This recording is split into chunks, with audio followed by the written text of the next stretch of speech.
ओम गंग गणपतये नमो नमः। संक्षिप्त शिव पुराण रुद्र संहिता 2 अध्याय 30। सती के योगाग्नि को शरीर को भस्म कर देना, दर्शकों का हाहाकार, शिव पार्षदों का प्राण त्याग तथा दक्ष पर आक्रमण, ऋषि द्वारा उसको भगाया जाना तथा देवताओं की चिंता।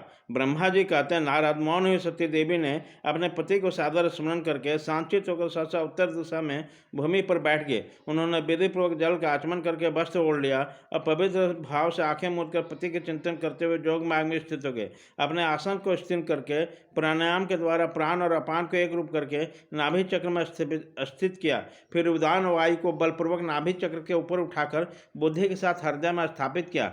तत्पश्चात शंकर की प्राण बल्लभा निंदा सती उस हृदय स्थित वायु को कंड मार्ग से लेकर भ्रुकुटियों के बीच में ले गई। उसी समय दक्ष पर कुपित होकर सहसा अपने शरीर को त्यागने की इच्छा से सती ने अपने संपूर्ण अंगों के योग मार्गानुसार वायु और अग्नि की धारणा के। तदंतर अपने पति के चरणाबिंदों का चिंतन करते हुए सती ने अन्य सभी वस्तुओं को ध्यान में भुला दिया।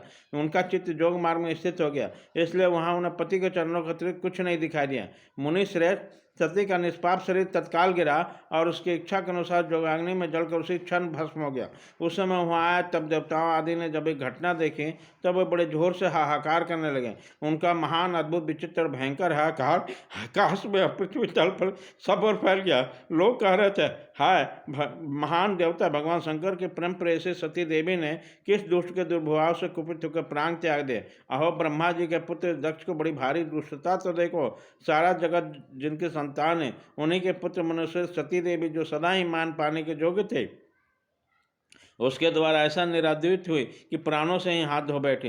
भगवान वृषभध्वज की प्रिया सती सदा सत्पुरुषों के द्वारा निरंतर सम्मान पाने के अधिकारी थे। वास्तव में उसका हृदय बड़ा असहिष्णु था। वह प्रजापति दक्ष ब्राह्मण द्रोही हैं, इसलिए सारे संसार में महान अपयश प्राप्त होगा। उसने अपनी पुत्री उसी के अपराध से उस प्राण त्याग करके उद्यत हुए, तब भी महान नरक भोरोगी शंकर द्रोही ने उसे रोका तक नहीं।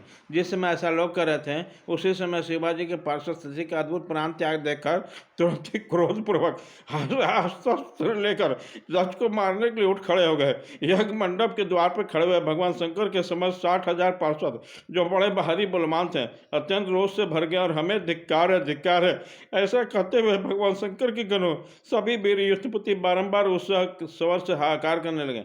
देवेश्वर, कितने ही पार्षद तुम अशोक से ऐसे भी आकुल हो गए, वो अत्यंत तीखे प्राणनाशक शस्त्रों द्वारा अपने मस्तक और मुख आदि पर अंगों पर आघात करने लगे। इस प्रकार 20,000 पार्षद उसी समय दक्ष कन्या के सती के साथ नष्ट हो गए। इसी बीच में एक अद्भुत बात हो गई। नष्ट होने से बचे महात्मा शंकर के परमतगण क्रोध युक्त दक्ष को मारने के लिए हथियार लिए उठ खड़े हुए। मुने उन आक्रमणधारी पार्षदों का वेग देखकर भगवान भृगु ने यज्ञ में भिन्न डालने का नाश करने के लिए नियत अपहृता असुरा रक्षासी विदेशी इस जो मंत्र से दक्षिणाग्नि में आहुति दी।